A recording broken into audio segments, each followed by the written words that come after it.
What's going on, everybody? It's Cody. Welcome back to the channel. Two-game WNBA slate Thursday night.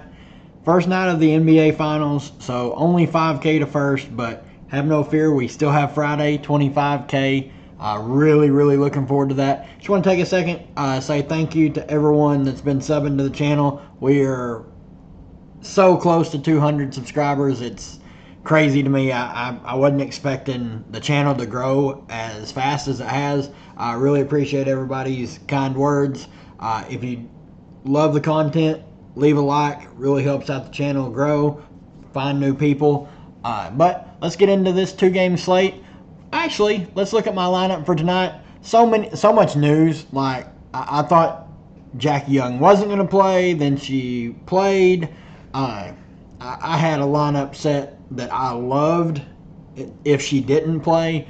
I was on Kieran McCowan all day and ended up coming off of her at the last minute. Of course she's smashing. Like, that's just, it is what it is. Once Jackie Young got rolled in, we saw Tiffany Hayes is playing. It took me off of Kate Martin. I did end up playing Zand as the value play. I don't love it, but it is what it is. I don't mind this start. The only bad thing is I mean, Asia's 50% and nuking. You've got Arike 50% and nuking. Plum is only 25%. Had a good first half. Uzan, fair. She's not shot the ball well at all. I mean, she's looked abysmal shooting wise. Billings could be better. 51% it's rough. I knew she would be high owned, but I didn't think she would get that high.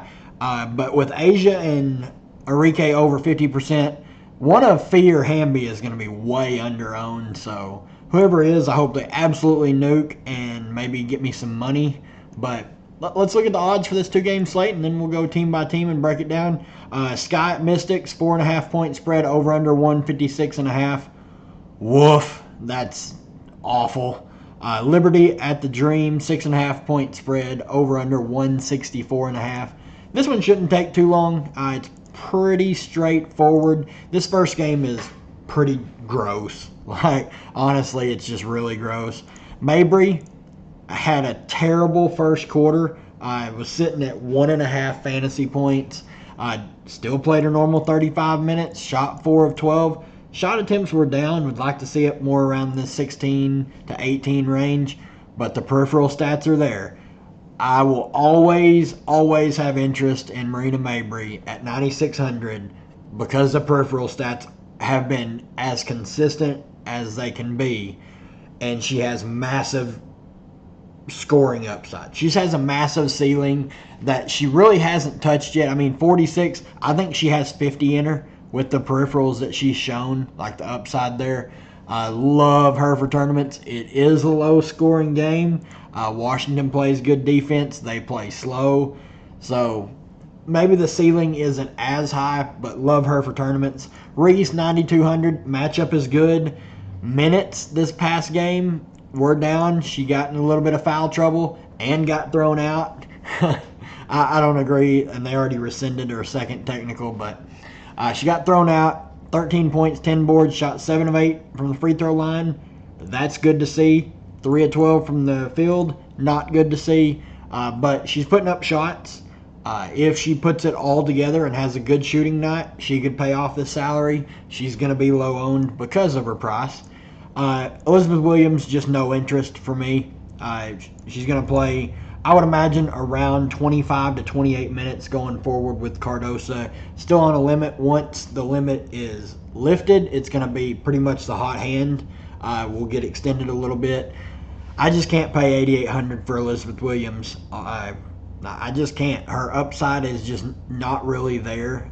She just doesn't have enough offensive upside for me with Cardosa back. Dana Evans, 7,800. Had a absolute stinker this last time out. 9 fantasy points. By far her worst game of the year. She's typically just uber consistent. I would imagine that's going to come back up. She shot 1 of 7. No assist. Just a complete outlier game. Typically a safe play for cash. Not much of a ceiling, though, so not really a great tournament play. Kennedy Carter, let's talk about Kennedy. 26 minutes. I mean, she come out the gates and was lighting the world on fire. This is her upside. I mean, she can score. She is so fast, and she can put up points in a hurry. Double digits in every game but this first game. And if you remember, when I mentioned it after that first game, I was like, I can't believe she only shot 2 shots. Here she is putting up double-digit shots almost every night. 18 shot attempts here in this last game. If she's going to play 26 minutes, she is absolutely in play at 7,400. The problem is if she's not playing well, will it go back down to like this 16 or 20 minute range? And at 7,400, it's going to be hard for her to pay that off if the minutes aren't there. Fantastic tournament play. She's showing ridiculous upside. Don't mind playing her at all. DeShields shot 1 of 7 again. She can't buy a bucket. I mean, 16, 23, 29. She is 5 for 29 since coming back from injury. In the 4 games, she is 5 of 29 shooting the ball. She's going to get you some peripheral stats. Eventually, she's going to have some positive regression shooting, but, I mean, she just looks lost out there. Minutes, she's going to play close to 20, I would imagine. She's fine as the tournament play. Price keeps going down. Cardoso went up a little bit in price, up to $5K. Only saw 12 minutes, busted as the chalk value. I like going back to her. I like the matchup here. There is nobody on Washington that can come close to defending her. But I mentioned she's not as big of a scorer as this opener led on. I think she's going to be more around like that 6 to 8 point range, but she did get a block here. She's going to be a great rebounder, has block upside. Don't mind her for value at 5K. No interest in absolutely anyone else here. Wnba, DNP, Lindsey Allen, saw 14 minutes, whatever. I don't know why she's playing 14 minutes. Bree Turner, DNP of late. I guess you could play Harrison. I mean, 3,700. She's getting minutes. She's going to play at least 10 minutes. She saw a little bit of an increase in minutes when Reese got in foul trouble and got tossed. Don't mind her. She's typically a good fantasy point per minute player. She's putting up shots when she's out there. So don't mind her as a punt play. Moving on the Washington side, Sykes is out again. Austin is out again. Leaves Atkins at the top for them. I mean, shot 3 of 12. If she shoots the ball well, I always say with her, if the first couple shots go in, the ceiling gets way higher because she oozes confidence when she sees the ball go through the hoop. She also has a really low floor. I mean, she played 32 minutes and put up 14 fantasy points. She's going to be low owned. Don't mind her as a contrarian play for tournaments. Van Loo, no interest at 7K. Minutes are ticking down. She's not playing near as good. She's not shooting the 3 ball very well of late. She's not shooting the ball in general well of late. 7K just too rich for my blood. Aaliyah Edwards will get to start. She started last game, saw 28 minutes. Had a really good game. She was popping in the first half. Cooled off in the second, but have no issues with her at 6,800. I do feel like people will chase, so keep that in mind. Her ownership will probably see a pretty big tick up from the last game. Samuelson, 6,200. Just not for me. I can't play players like her that are just drastically scoring dependent. It's just not my style. If you land on her as the last piece in and you think she's going to hit her shots, that's fine. Dolson, saw 26 minutes, shot 1 of 6. Still put up 17, almost 18 fantasy points.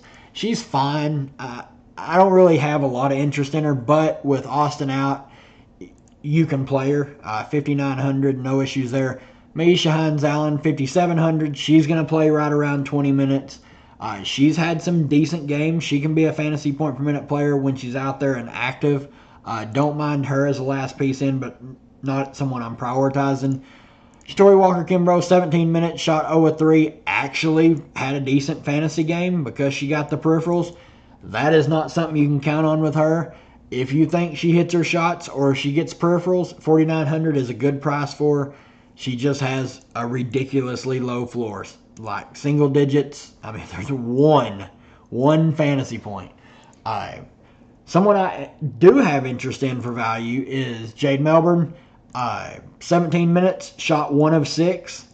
Obviously, that is not ideal, but her still playing 17 minutes, shooting 1 of 6 with 3 turnovers, tells me they want to see what they have in her. And that interests me. She was really low on last slate. I had her in one of my main slate lineups. And, 6.75 points is going to kill you, but she has upside for this 15 to 20, and at 4K, that's a good return on investment. She's someone that I will have in the player pool. No interest in Richards or Ingsler.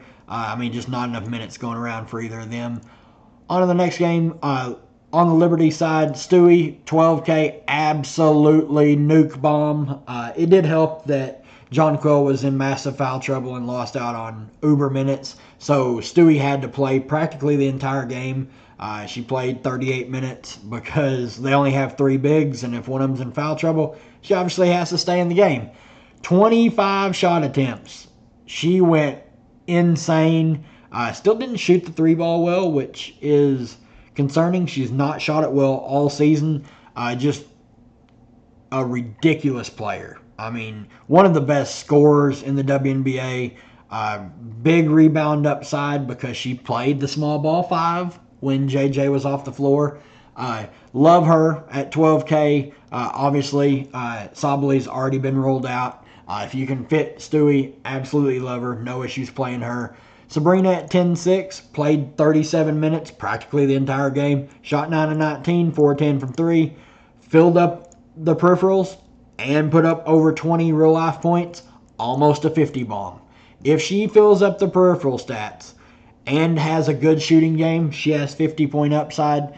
Always in play for tournaments because she's always low-owned. Jonquel Jones, 9,800. I'm going to tilt tomorrow when she plays 38 minutes and absolutely nukes. I'll probably still be playing her because I love punishment. But she only saw 25 minutes due to massive foul trouble. Did not shoot very much. Did not shoot the ball well when she did shoot it. Picked up 12 boards though. She's just a rebound magnet. She's going to play a ton of minutes if she can stay out of foul trouble. If this game stays competitive and she stays out of foul trouble, she's going to push for 35-plus minutes. I love the under 10K price tag for her. She has massive upside. Sloot, 8,100. She's fine. 20 fantasy points last time out. Only took 5 shots. Is going to get you the peripheral stats. Always say if she reaches double-digit scoring, she's going to have a really good fantasy game and pay off her salary very easily. So fine tournament play. Benaj Delaney, 7,600. Played 31 minutes, shot 4 of 12. She put up a decent scoring game, put up 30 fantasy points. If she puts up a decent scoring game, she's perfectly fine for DFS. Not someone I ever prioritize, but fine as the last piece in. Thornton, 17 minutes, only took 3 shots. Further proof that this was an absolute joke fest of a game where she put up 41. I would expect her to play around 15 to 18 minutes and have a ceiling of about 16 to 17 fantasy points, maybe a floor of 10. Not someone I'm really interested in. Don't think she's needed on this slate. No interest in really anyone else down here. Burke, if you want to play her, coming off the huge game, she saw 10 minutes and did absolutely nothing. I mentioned it in the Discord that she was in play for value, but as the day went on, I got less and less interest in her, and especially once I thought she was going to be higher owned and be a little bit of chalk, I got completely off of her, and then she was not owned at all. But she's going to play 10 to 12, maybe a few more minutes if she's playing well. If you think she goes back to shooting the ball well or getting some stocks, you can play her as a punt value. I just like other values a whole lot more. I think their minutes are much more secure. They have more upside. So she's not someone I'm personally looking at. On the Atlanta side, Ryan Howard 10-2. Say it all the time. She's one of the best tournament plays every slate she's on because she's never high owned, and I do not think she will be very high owned on this slate. She has shot 0 of 15 from 3 the past 3 games. She has shot abysmally from the field in general the past 3 games. But this is the upside she brings. 50 fantasy points, and she can probably push over that in a game that should be fast-paced. I would imagine Laney is going to be Gardner. That's not ideal, but Howard is a bucket. She can get her shot off against anyone. She can put up a big score any night. I love her for tournaments. Tina Charles, 9,400. If she gets the rebounds, she's going to put up a good fantasy score. She's always going to put up a decent amount of real-life points. This is what you love to see, though. 18 shot attempts. I understand she only made 5 of them, but that's the upside that you want to see in Tina Charles. 9,400, I think she's a great tournament play because people are just going to play Jonquel Jones. They're going to try and pay up and play Stewie. I think she's a great pivot and a really, really solid tournament play. Just got to worry a little bit about foul trouble, but, I mean, at that price and with her upside, I think it's worth the risk. Alicia Gray, 9K. She is going to get either Sabrina or Sloot on defense. That's a great matchup for her. The only problem with her is she has shown to be really scoring dependent this season. She's not getting very many peripheral stats, and that's concerning because if she has a bad shooting game at 9K, she will absolutely sink you. You will have no shot at cashing if she posts one of these 11 fantasy point games. So you just have to take that into consideration, but the matchup will be very good for her on the offensive end. Cheyenne Parker, 7,200. The price keeps ticking down. She's just hard to trust. She's had a lot of foul concerns, multiple games with 5, multiple games where she's been limited with fouls, 1 game where she completely fouled out. She has some upside. I mean, but this game against Phoenix here was when Tina Charles got in massive foul trouble, and she put up almost 35 fantasy points. She also is going to be tasked with guarding Stewie. She's a contrarian tournament play because nobody will play her, but the foul concerns are a major red flag, and she's going against the best player on the court. I probably won't do it, but if you're making a bunch of lineups, have no issues if you want to sprinkle her in a couple of them. Aerial Powers playing solid minutes the past 5 games, at least 17 minutes. I would expect 18 to 22. She's not shot the ball well the past 2 games, but she's getting the peripheral stats. She has about a floor of 15 to 20 fantasy points, somewhere right around there. Have no issues with her. 5,800. The price is getting a little bit up there, but you need solid, safe value plays. She's arguably the safest, probably next to Cardosa, in my opinion. Haley Jones, just no interest for me. Minutes are capped about 20. She's just not played well this season besides the opening night. Nas, minutes are ticking down. She had a good game this last time and only saw 14 minutes. She's okay. She does have a really low floor, though. I mean, 3 and 8 here. Nia Coffey, not for me. She's just not someone I'm ever playing unless there's some injuries. No interest really in Dangerfield, Amihir, or Kabaj.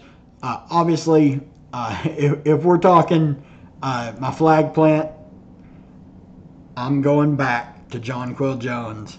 I love Payne. I can't help it. I love JJ's game. She's healthy this year. You can see it.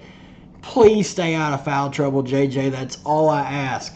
Repay me. I had 100% ownership, and you just murdered all my lineups. JJ, flag plant. Absolutely love her here. don't mind if you have the salary getting up to Stewie. She's a lot safer. She's far less likely to be in foul trouble. But that's going to wrap it up for me, guys. I hope you guys crush the slate tonight. As always, leave a like on the channel, and we'll see you for the next one.